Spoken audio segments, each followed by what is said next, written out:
ॐ अज्ञानतिमिरान्धस्य ज्ञानाञ्जनशलाकया चक्षुरुन्मिलितं येन तस्मै श्रीगुरवे नमः। वन्देऽहं श्रीगुरो श्रीयुतपदकमलं श्रीगुरून् वैष्णवांश्च श्रीरूपं साग्रजातं सहगण रघुनाथान्वितं तं सजीवम् साद्वैतं सावधूतं परिजन सहितं कृष्ण चैतन्य देवं श्री राधा कृष्ण पादान् सहगण ललिता श्री विशाखान्वितांश यत् पाद पद्म नख चन्द्रमणिच्छटाया स्फूर्जितं किमपि गोपवधूष्वदर्शि पूर्णानुराग रस सागर सारमूर्ति साराधिका मयि कदापि कृपां करोतु साराधिका मयि कदापि कृपां करोतु। हरे कृष्णा। सर्वप्रथम मैं अपने गुरुपाद पद्म ओम विष्णुपाद अष्टोत्तर शत श्री श्रीमद् भक्ति वेदांत माधव गोस्वामी महाराज के चरण कमलों में अनंत कोटि दंडवत प्रणाम ज्ञापन करता हूं। हम लोग श्री प्रेम भक्ति चंद्रिका का श्रवण कर रहे हैं, ठाकुर महाशय के द्वारा विरचित। इसके अंदर ठाकुर महाशय ने राधा जी के चरणाश्रय की महिमा का वर्णन किया, राधा रानी के चरण रेणु का, राधा रानी के नाम का वर्णन किया। उसके बाद बताया कि जो राधा जी के भक्त हैं, हमें उन्हीं के संग में, उन्हीं का आश्रय लेकर और उन्हीं के अनुगत्य में हमको जो प्रेममयी लीलाएं हैं उनका श्रवण करना चाहिए। उसी से हमको कृष्ण की प्राप्ति होगी। और जो इससे विमुख हैं उससे हमें कभी सिद्धि की प्राप्ति नहीं होगी, और हम तो उनका नाम भी नहीं सुनना चाहते, जो राधा जी के विमुख जन हैं। क्यों? कारण बताया 110वीं त्रिपदी में कि जो कृष्ण नाम का गान करेंगे उनको राधे जी की प्राप्ति होगी, और राधा जी का गान करने से कृष्ण की प्राप्ति होगी, क्योंकि दोनों ही एक दूसरे अभिन्न तत्व हैं। और यही सब बातें हैं, बड़ी संक्षेप में कह दी गई हैं, बहुत विस्तार की यहां पर आवश्यकता नहीं है। जो साधक हैं वो अपने मन के द्वारा इसका चिंतन करेंगे, इसको समझेंगे, उनके हृदय के अंदर इस बात की स्फूर्ति स्वयं होगी कि इस चर्चा के अलावा, इस तात्विक सिद्धांत के अलावा और बाकी सारी चीजें जो हैं द्वंद्व है, व्यथा है, इस संसार के अंदर दुखमय है। तो कृष्ण का नाम, राधा का नाम, यही जो है हमारा उपास्य तत्व है। हरे कृष्ण महामंत्र जो महाप्रभु ने हमको दिया है इस विशेष कलयुग में, जिसमें महाप्रभु स्वयं आए हैं, दोनों का ही नाम इस मंत्र के अंदर आ जाता है। हरे कृष्ण कृष्ण कृष्ण हरे हरे, हरे राम राम राम हरे हरे। यहाँ पर हरे शब्द जो है वो राधा जी का द्योतक है, जो कृष्ण के चित्त का हरण करती हैं, और राम शब्द जो है वो कृष्ण का द्योतक है, जो राधा जी के हृदय में रमण करते हैं। इस प्रकार से बड़ा संबोधनात्मक ये हमारा महामंत्र है, जिससे राधा और कृष्ण दोनों की ही प्रीति प्राप्त होती है। अब आगे 111वीं त्रिपदी में बता रहे हैं, एक दूसरा उपदेश दे रहे हैं इस अभीष्ट को प्राप्त करने के लिए कि हमको क्या क्या छोड़ना है और क्या हम अपने गुरु का किस प्रकार से आश्रय लेना चाहिए।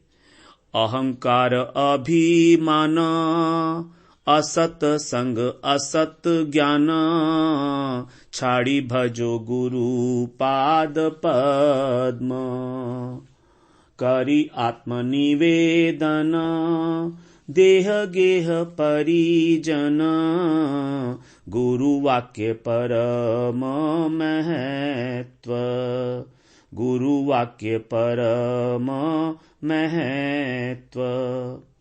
गुरु के ही वाक्यों का वास्तव में महत्व है, परम महत्व है। तो छोड़ने के लिए कह रहे हैं अहंकार अभिमान, इनको छोड़िए भैया। असत्संग, जो हमारा कुसंग हो रहा है विषयी व्यक्ति के प्रति, मायावादी, अद्वैतवादी, उनके प्रति, स्त्री के प्रति, अभक्तों के प्रति, और स्त्री संगी, धर्म ध्वजी, ये सब असत्संग है। असत ज्ञान को भी हमें छोड़ना है। जो अहम ब्रह्मस्मि इत्यादि जो ज्ञान की शाखाएं हैं अनेक प्रकार की, तथाकथित गुरु आजकल तो सेल्फ मेड गुरु चल गए हैं अपने आप से ही, तो सब असत ज्ञान है। वो जो सत्य से संबंधित नहीं है वो असत, अर्थात इस संसार के अंदर जो भी ज्ञान है वो सब असत ज्ञान है। परमार्थ ज्ञान ही एकमात्र सत्य वस्तु है। छाड़ी भजो गुरु पाद पद्म, इन सबको छोड़ो और गुरु के चरण कमलों का आश्रय लो। गुरु पदाश्रय यही सबसे इंपॉर्टेंट है। जब गुरु पदाश्रय लिया जाता है तभी हमारा भजन में प्रवेश होता है। बिना गुरु पदाश्रय के भजन में प्रवेश नहीं है। इसके अतिरिक्त कह रहे हैं करी आत्मनिवेदन, अपने को समर्पण कर दो, गुरु को समर्पण कर दो। शरणागति, संपूर्ण शरणागति, देह गेह परिजन, इन सबको छोड़ो। ये जो शरीर की आसक्ति है, हमारी घर की आसक्ति है, बंधु बांधवों की आसक्ति है, तो इन सब के सहित गुरुदेव को आत्मनिवेदन करो। गुरु वाक्य परम महत्व, और गुरु जिस प्रकार हमें उपदेश करें, इस युगल किशोर की प्रेममय भक्ति को प्राप्त करने के लिए वही उपदेश हमारे लिए परम परम महत्वशाली है। उसी का महत्व है। गुरु ने जो हमसे कहा है कि किस प्रकार हमें उपासना करनी चाहिए, उसी का महत्व है। वही उसको ही हमें अपने धन की तरह से उसका पालन करना चाहिए, उनकी आज्ञा का, काय मनोवाक्य सबके द्वारा। अब यहां पर अहंकार अभिमान दो शब्द आए हैं। ये दोनों अलग अलग वस्तुएं हैं, इसको समझ लें थोड़ा सा। अहंकार का मतलब है कि जो हमारे अंदर है। अहंकार का अर्थ, अहंकार दो प्रकार के हैं। अहंकार दो प्रकार के बताए गए हैं। एक तो है शुद्ध अहंकार, एक है मिथ्या अहंकार। शुद्ध अहंकार है कि मैं शुद्ध जीव हूं, विशुद्ध जीव हूं और मैं कृष्ण का दास हूं। यह हमारा शुद्ध अहंकार है। अहंकार का मतलब यह हुआ अहम वृत्ति, मैं कौन हूं ये जानना होगा, तो मैं कृष्ण का दास हूं, यह अहंकार। और जो अशुद्ध अहंकार है वो है इस जड़ीय देह के अंदर अहंकार, मैं और मेरा की बुद्धि।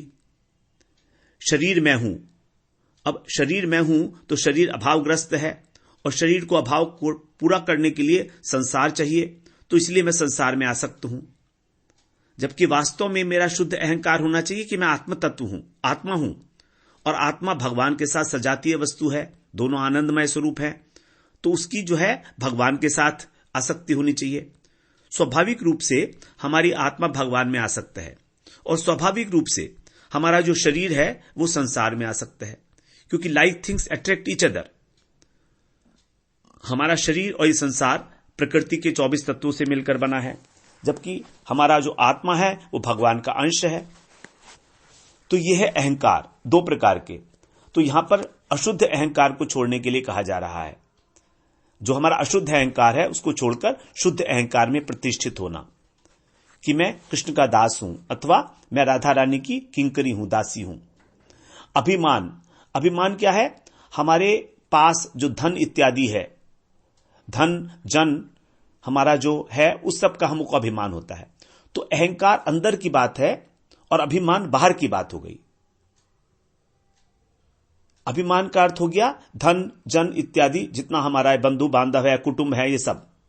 श्रीमद् भागवत में बताया है, दैवाधीने शरीरेस्मिन् गुण भावेन कर्मणा वर्तमानो बुधस्तत्र अबुधस्तत्र कर्तास्मीति निबध्यते।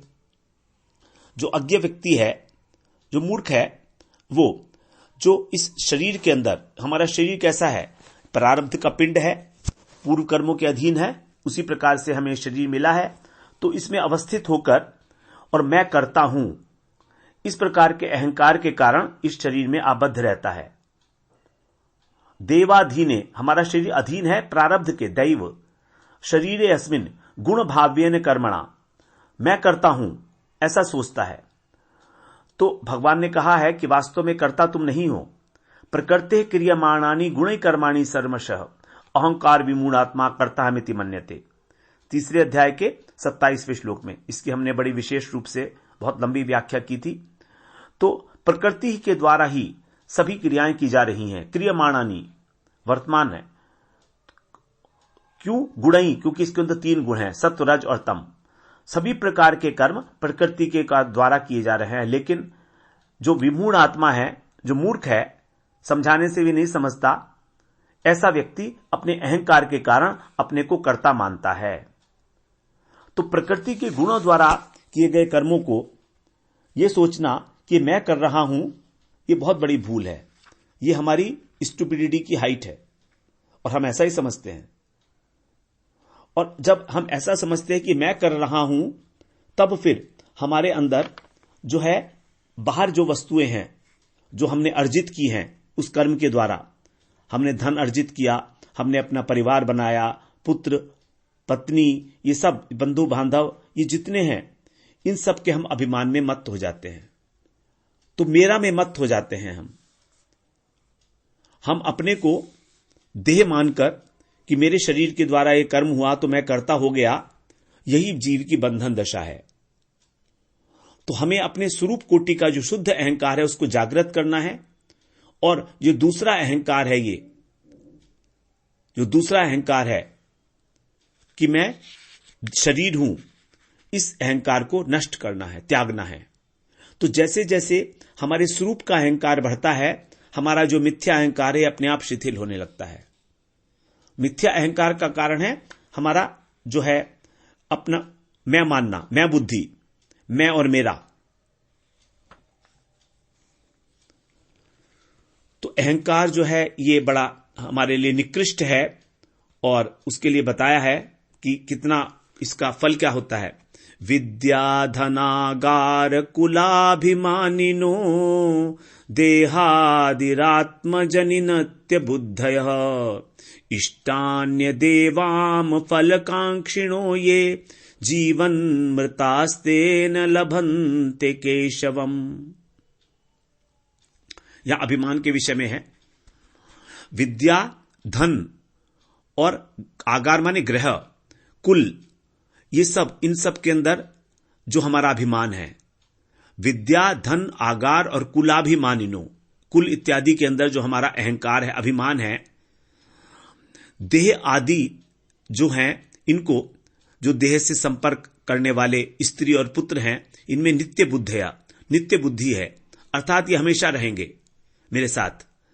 इष्टान्य देवान, और अन्य देवता जो हैं उनमें हमारी इष्ट बुद्धि है। सूर्य, चंद्र, इंद्र, वरुण, अग्नि, जल, ये सब देवता हैं। तो इनमें हमारी इष्ट बुद्धि होना, क्यों? क्योंकि हम इनसे फल चाहिए। हम कभी इसकी उपासना करते हैं, कभी उसकी उपासना करते हैं, फलाकांक्षी हैं। तो ऐसे लोगों को क्या कह दिया सीधे उन्होंने, ये जीवन मृता, वे सारे के ते माने वे जीवन मृत हैं, अर्थात जीते हुए में मरे के समान। न लभन्ते केशवम, उनको कभी कृष्ण की प्राप्ति नहीं हो सकती। तो अहंकार के विषय तो भगवान ने बताया कि वो विमूढ़ हैं, और अभिमान के विषय में यहां पर कह दिया कि उनको कृष्ण की प्राप्ति नहीं होती है। अभिमानी भक्तिहीन जग माझे सेई दीन वृथा तार अशेष भावना। पहले बताया भी गया है, इसमें त्रिपदी में आया है किसी में, कि अभिमानी व्यक्ति के अंदर भक्ति नहीं होती है और जग के इस संसार में वो सबसे दीन है। दीनहीन क्यों है? दीनहीन क्यों है? क्योंकि वो भक्ति नहीं कर रहा है, उसको कुछ मिलने वाला नहीं है, ऐसे मर जाएगा खाली हाथ। वृथा तार अशेष भावना, और उसके जो भाव हैं उनकी भी कोई वर्थ नहीं है, निरर्थक है। इस प्रकार जो कल्याण की कामना करने वाला साधक है, श्रेयस्कामी है, उसको अपने अहंकार को और अभिमान को छोड़ना होगा। तो अहंकार हो गया थोड़ा गहरी बात है, और अभिमान ऊपर की बात है। हमने जो संग्रह किया है वो अभिमान। तो जन्म ऐश्वर्य श्रुत श्री भी रेद मान है मदयपुमान, जो कुंती जी ने कहा है, जन्म ऐश्वर्य, श्री और श्रुत, विद्या का अभिमान, ये सब अभिमान है। ये हमको कभी भगवान का नाम उच्चारण ही नहीं करने देता। इसके अतिरिक्त एक और चीज हमें छोड़नी है, असत संग और असत ज्ञान, इनको भी छोड़ना है। पहले हम असत संग की बात कर लेते हैं। असत संग त्याग यही वैष्णव आचार। वैष्णव आचरण क्या है? सबसे पहले असत संग को त्यागो। असत संग के विषय में हम लोग बहुत विशेष अनेक त्रिपदियों में चर्चा कराए हैं। असत संग क्या है? असत संग है अभक्तों का संग, मायावादियों का, अद्वैतवादियों का संग, विषयी व्यक्ति का संग, स्त्री का संग, स्त्री संगी का संग, धर्मध्वजी का संग, कपटी व्यक्ति का संग, इस प्रकार नास्तिक का संग, ये सब असत संग हैं। यहां तक कि जो निर्विशेष ब्रह्म ज्ञानी है वो भी असत संग में आते हैं, क्योंकि उनकी भी इच्छा होती है अहम ब्रह्मस्मि, स्वयं ब्रह्म बनने की। इसीलिए उनके संग को छोड़ने के लिए कहा गया है। ततो दुस्संग उत्सृज्य सत्सु सज्जेत बुद्धिमान संत एवास्य छिंदंती मनोव्यासंग मुक्ति भी। बुद्धिमान व्यक्ति को इस प्रकार के दुस्संग का सर्वथा त्याग करके साधु का त्याग करे, साधु का संग करे। सत्सु सज्जेत, सत्सु माने साधु, सज्जेत माने उसमें आसक्त हो, क्योंकि जो साधु है, जो संत है, एव वही हमारी जो आसक्ति है इस संसार में उसको छेदन करेगा अपनी उपदेश वाणी से, वाणी भी, उक्ति भी। तो यहां पर जो संत के साथ एव लगाया गया उसका यहां मतलब है कि हमारी जो आसक्ति है ये केवल महापुरुषों के द्वारा ही नष्ट होगी। इसके अंदर अगर हम तीर्थ भ्रमण कर रहे हैं, अन्य देवताओं की आराधना कर रहे हैं, शास्त्र ज्ञान इत्यादि कर रहे हैं तो नहीं होगा। तो स्वाध्याय, तप, इन सब से, व्रत इत्यादि से हमारा जो आसक्ति है संसार से वो नष्ट नहीं हो सकती, इनमें सामर्थ्य नहीं है। तो यहां पर असत्संग त्यागने के साथ साथ ही सत्संग भी करना होगा। केवल असत्संग त्याग करने से जैसे हमारी भक्ति में पतन नहीं होगा, उसी प्रकार से सत्संग नहीं करने से उन्नति भी नहीं होगी। तो असत्संग के साथ साथ सत्संग भी अनिवार्य है, तभी हमारी उन्नति होगी। सजाति आशय स्निग्धे साधव संग है ततो वरे। जो हमसे श्रेष्ठ हैं, जो स्निग्ध हैं, जो सजातीय भाव वाले साधक हैं, उनके साथ तो साधु संग की महिमा तो यहां पर गाई गई है अनेक त्रिपदियों में। अब चौथी बात बताइए, असत ज्ञान। सत का मतलब है जिसकी सत्ता है। सत्ता किसकी है? भगवान की ही। तो भगवान की ही एकमात्र सत्ता है, और भगवान का जो वैभव है, भगवान के भक्त हैं, भक्ति है, ये त्रिकाल सत्य हैं। लेकिन जो माया है वो असत्य है। तो इसलिए माया के द्वारा कारणात्मक संसार रचा गया है, ये भी इसकी त्रिकालिक सत्ता नहीं है। अभी है, फिर प्रलय हो जाएगी, उसके बाद फिर इसका जन्म होगा। तो इसकी हमेशा इसकी सत्ता नहीं रहने वाली, इसलिए असत है। तो माया के द्वारा उत्पन्न जितने भी पदार्थ हैं उन सब का ज्ञान असत है। तो हमें असत ज्ञान में अपने चित्त को आविष्ट नहीं करना, केवल सत ज्ञान अर्थात जो परमार्थ ज्ञान है उसी के अंदर, अर्थात जो भक्ति विषय ज्ञान है उसमें ही हमको अपने चित्त को आवेशित रखना है। इसलिए कह रहे हैं भजो गुरु पाद पद्म। यह सब बड़ा मुश्किल है, त्यागना और ग्रहण करना। हम चाहें तो भी नहीं कर सकते अपनी शक्ति के बल पर। इसलिए कह रहे हैं भैया, साधारण सी बात, सीधी सी बात, केवल गुरु के चरणों का आश्रय ले लो, बस उनको आत्मनिवेदन कर दो। सब लफ्ज गुरु की सेवा करो। गुरु शुश्रूषया भक्त्या सर्वलब्धार्पणेन च संगेन साधु भक्ता नाम ईश्वर आराधनेन च। यहां पर पूरी प्रक्रिया बता दी गई है कि कैसे गुरु की सेवा करनी है। प्रीतिपूर्वक, नंबर 1, सब लब्धार्पणेन च, हमारे पास जो कुछ भी है, देह गेह जन धन सब कुछ, गुरु को आत्मनिवेदन कर दिया। यहां पर यही बात कह रहे हैं, भजो गुरु पाद पद्म करी आत्मनिवेदन देह गेह परिजन गुरु वाक्य परम महत्व। तो देह गेह परिजन सबको गुरु के चरणों में समर्पित कर दिया। सर्व लब्धार्पणेन च, जो कुछ भी मेरे पास था मैंने उसको अर्पण कर दिया। तो नंबर 1 भजन, प्रीतिपूर्वक करना है गुरु की सेवा। नंबर 2 हमारे को सब कुछ अर्पण करना है। नंबर 3 संगेन साधु भक्ता नाम, अर्थात जो साधु भक्त हैं, क्योंकि साधु ज्ञानी भी होते हैं, वो भी लाल कपड़े वाले भी होते हैं ज्ञानी, तो उनका जो है हमको संग नहीं करना है। संगेन माने तृतीया विभक्ति। तो साधु का संग करने से जो भक्त हैं उनसे तीसरी बात हो गई। और चौथी बात है ईश्वर आराधनेन च, ईश्वर की आराधना, अर्थात राधा कृष्ण युगल सरकार की आराधना। तो 4 चीजें हैं, इससे गुरु की शुश्रूषया, इससे गुरु की सर्वश्रेष्ठ सेवा हो जाएगी। तो गुरु के विषय में हम लोग ठाकुर महाशय पहले ही बोल आए हैं। सबसे पहले ही गुरु वंदना के अंदर गुरु महिमा में श्री गुरु चरणे रति एई से उत्तमा गति, जे प्रसादे पूरे सर्व आशा। यदि हमको गुरु से प्रेम है, हम उनकी आज्ञा का उत्कंठा पूर्वक पालन कर रहे हैं, तो हमारी उत्तम गति होगी और हमारी सभी आशाएं पूरी हो जाएंगी उनके प्रसाद, उनकी कृपा प्रसाद से, उनकी कृपा आशीर्वाद से। यहां पर जो आशा है वो परमार्थिक आशाएं हैं। ऐसा नहीं है कि हम गुरु की सेवा करें ये सोचकर कि हमको खूब धन मिल जाए, हमारा बहुत मान सम्मान हो, हमारा नाम अखबारों में फ्रंट पेज पर आने लगे। कुछ नहीं होगा, क्योंकि गुरु के पास ये सब वस्तुएं नहीं है। गुरु के पास तो साक्षात कृष्ण विराजमान है उनके हृदय में। तो इस प्रकार से सभी आशाएं पूरी होंगी, क्योंकि अब कृष्ण को पता लग जाएगा ना कि मेरे भक्त का भक्त है ये, तो भगवान को तो भक्त के भक्त बड़े प्रिय हैं, उनकी इच्छा तो भगवान पहले पूरी करते हैं। तो इस प्रकार से जो गुरु के पाद पद में एकांतिक भक्ति रखने वाले साधक हैं, वे गुरु की वाक्य का जो है परम महत्व मानते हैं। उनके लिए बड़े एक एक शब्द गुरु के जो हैं बड़े महत्वपूर्ण होते हैं, उनके मुख से जो निकला है। तो उनके द्वारा उपदिष्ट जो भी उपदेश है उसको अक्षरशः पालन करते हुए और सब प्रकार से गुरु के चरणों में समर्पित करते हुए निश्चिंत होकर वो भगवान का भजन करते हैं। भागवत में हम लोग श्रवण किए एक त्रिपदी में कि केवल गुरु की सेवा करने से ही हमारे सारे अनर्थ दूर हो जाते हैं, काम क्रोध लोभ मोह जितने, क्योंकि सबको वहां पर बताया गया कि सबको दूर करने के लिए अलग अलग प्रकार के उपाय हैं। लेकिन कह रहे हैं ये सारे के सारे उपाय करने बड़े मुश्किल, इसलिए भैया सीधे साधे केवल एक गुरु का भजन कर लो, हो गया काम। लेकिन बड़ा मुश्किल है, तभी तो कहा वंदे मोहि सावधान मते। गुरु के भजन में बड़ी सावधानी की आवश्यकता है।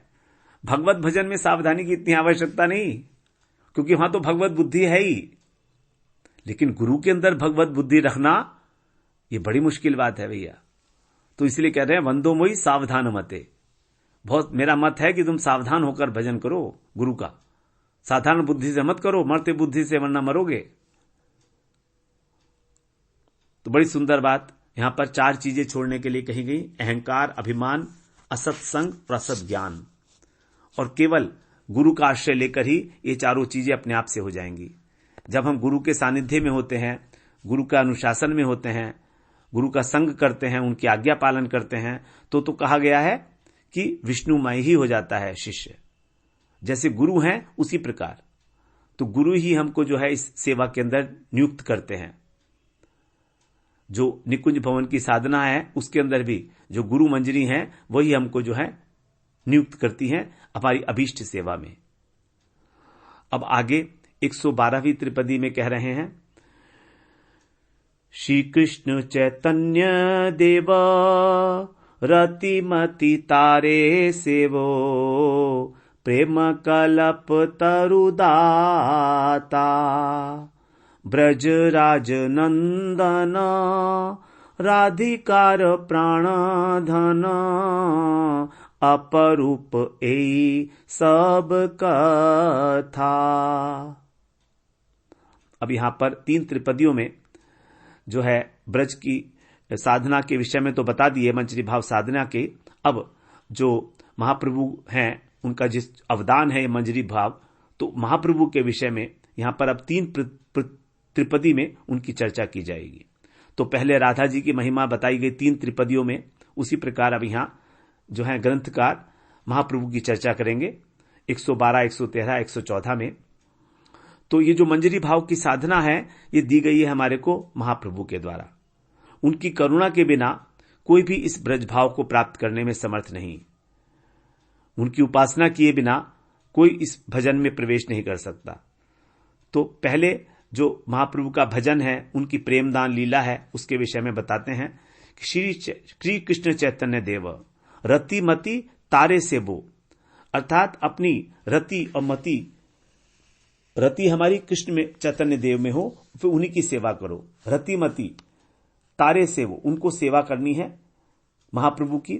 तो महाप्रभु की जब हम सेवा करते हैं तब हमें निश्चित रूप से प्रेम की प्राप्ति हो जाती है, क्योंकि वो परम उदार हैं।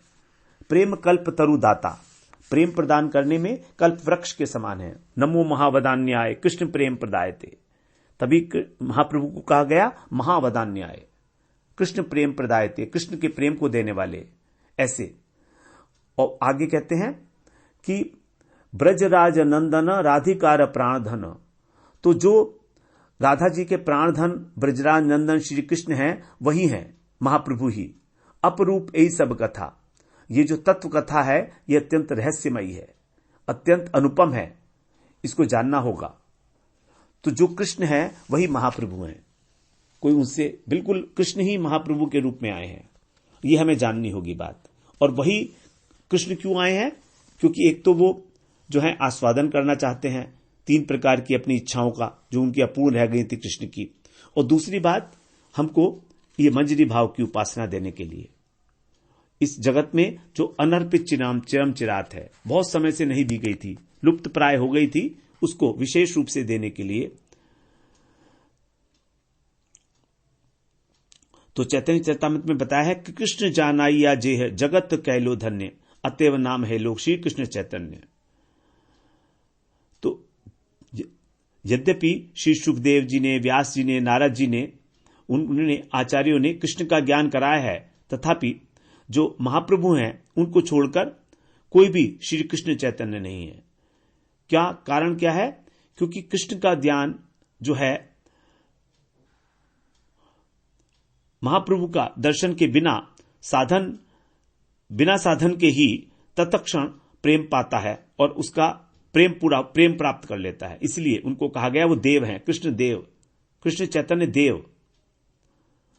तो देव का मतलब होता है द्युति, कांति।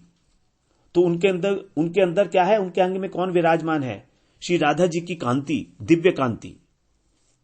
श्री कृष्ण चैतन्य देव, देव शब्द से यहां पर बता रहे हैं कि राधा जी की जो दिव्य कांति है वो उनके अंदर विराजमान है, क्योंकि कृष्ण ही जो है राधा जी का भाव और कांति लेकर महाप्रभु के रूप में आए हैं।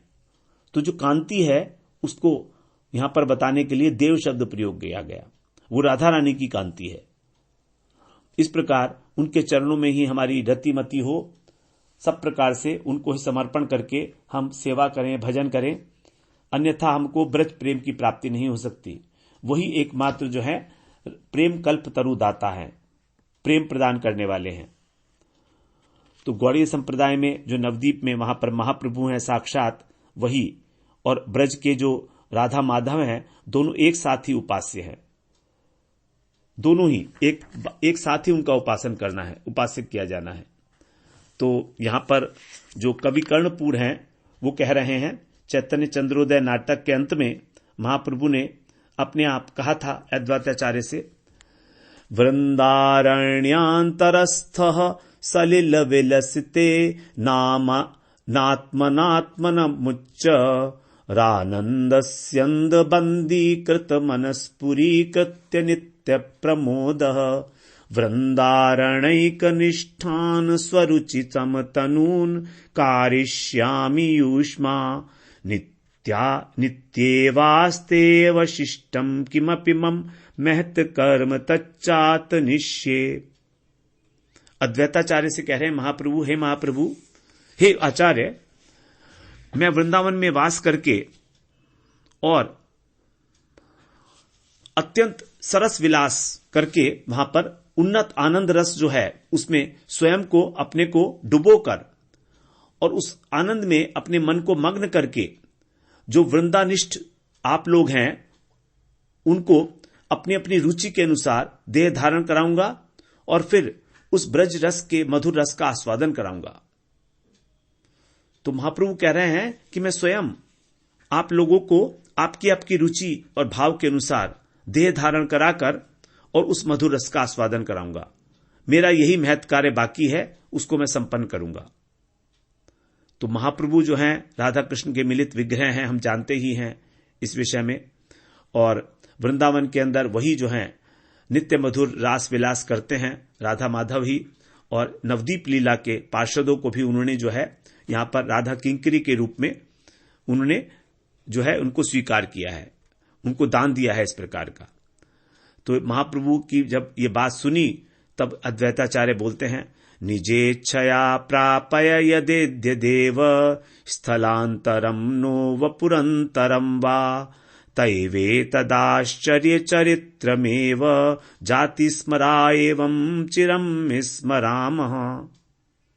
हे प्रभु, आप अपनी इच्छा से हम लोगों को चाहे तो स्थल हमारा बदल दो, स्थलांतर अथवा देहांतर दे दो, हमारा शरीर बदलो, कुछ भी करो। हम लोग जो हैं पूर्व जन्म की स्मृति वाले हैं, जात स्मर हैं, जात हमको याद है पिछले जन्म का। ऐसे हम आपके इस चरित्र को चिरकाल तक स्मरण करते रहें। हमारे ऊपर इस प्रकार ही आपकी कृपा हो।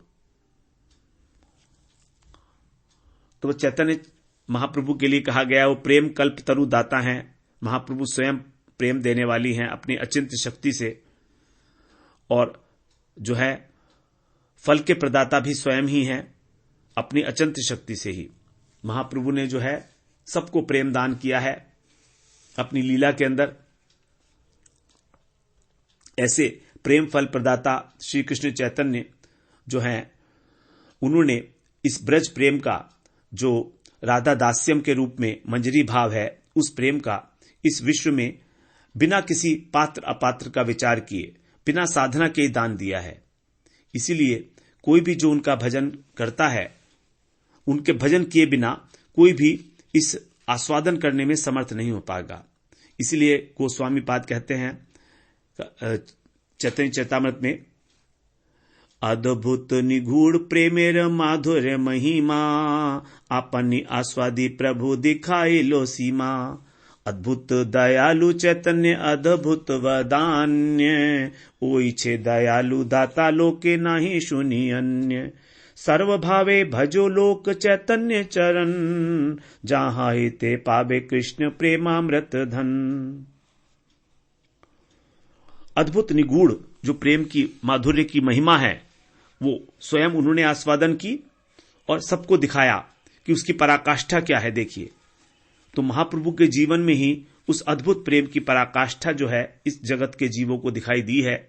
ऐसे जो अद्भुत रूप से दयालु हैं, परम वदान्य हैं, ऐसे श्री कृष्ण चैतन्य जो हैं वो और कहीं कभी सुने नहीं गए कि कोई और भी किसी प्रकार से इतना अधिक उन्होंने दान दिया हो इस जगत को, ऐसा कभी सुना नहीं गया है। सर्वभावे भजो लोक चैतन्य चरण, इसलिए सभी प्रकार से चैतन्य का ही चरणाश्रय लो, उन्हीं का भजन करो। जहां ही ते पावे कृष्ण प्रेमामृत धन, उनका भजन करने से ही हमको श्री कृष्ण प्रेम का प्राप्ति होगी। तो श्री कृष्ण प्रेम की प्राप्ति हमको तभी होती है जब हम चैतन्य का भजन करते हैं। चैतन्य चंद्रामृत में तो कहा गया है, यथा यथा गौर पादार विंदे विंदेत भक्तिम कृत पुण्य राशि तथा तथोपसर पतिहृदय कस्मात् राधा पदाम्बोज सुधाम्बुराशि।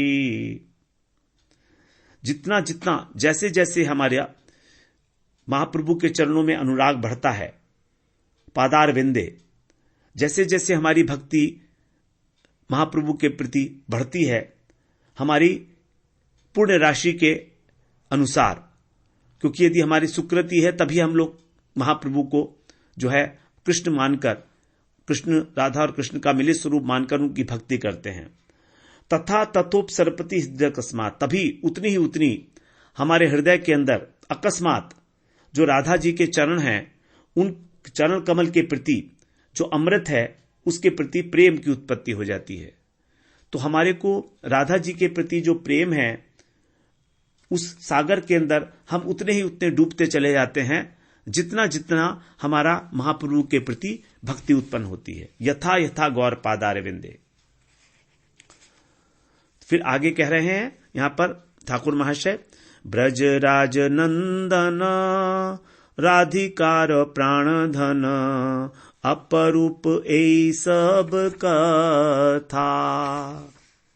अर्थात जो ब्रजेंद्र नंदन है श्री राधा जी के प्राण धन श्री कृष्ण, उन्होंने ही श्री गौरांग रूप में अवतीर्ण होकर और ब्रज माधुरी का स्वयं आस्वादन किया और उसी की जो श्री है, शोभा है, अर्थात मंजरी भाव, उसको इस जगत को प्रदान किया। इसलिए ये सब बातें अद्भुत हैं। अपरूप का मतलब अद्भुत, विस्मयजनक हैं।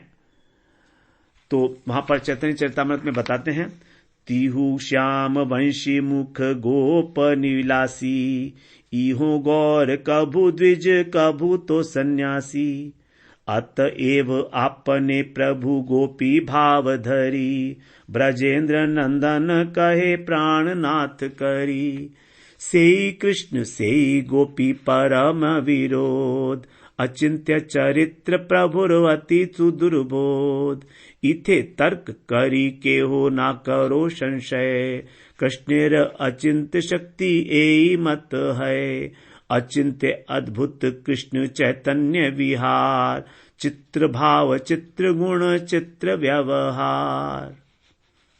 बड़ा सुंदर बताया है यहां। तिहो श्याम वंशी मुख गोप विलासी, वहां पर तो ब्रज में श्याम सुंदर हैं जो वंशी के ऊपर जो हैं गान करते हैं और गोपों के साथ विलास करते हैं, गोप विलासी। इहो गौर कभू द्विज कभू तो सन्यासी, और इधर गौर हैं नवदीप में, जो कभी ब्राह्मण के रूप में नवदीप लीला करते हैं और कभी सन्यास ले लेते हैं। अतएव आपने प्रभु गोपी भाव धरी, इसलिए महाप्रभु ने गोपी भाव को अंगीकार किया और फिर ब्रजेंद्र नंदन कहे प्राणनाथ करी, तो कृष्ण को ही अपना प्राणनाथ प्राणनाथ कहकर अत्यंत व्याकुल हो रहे हैं।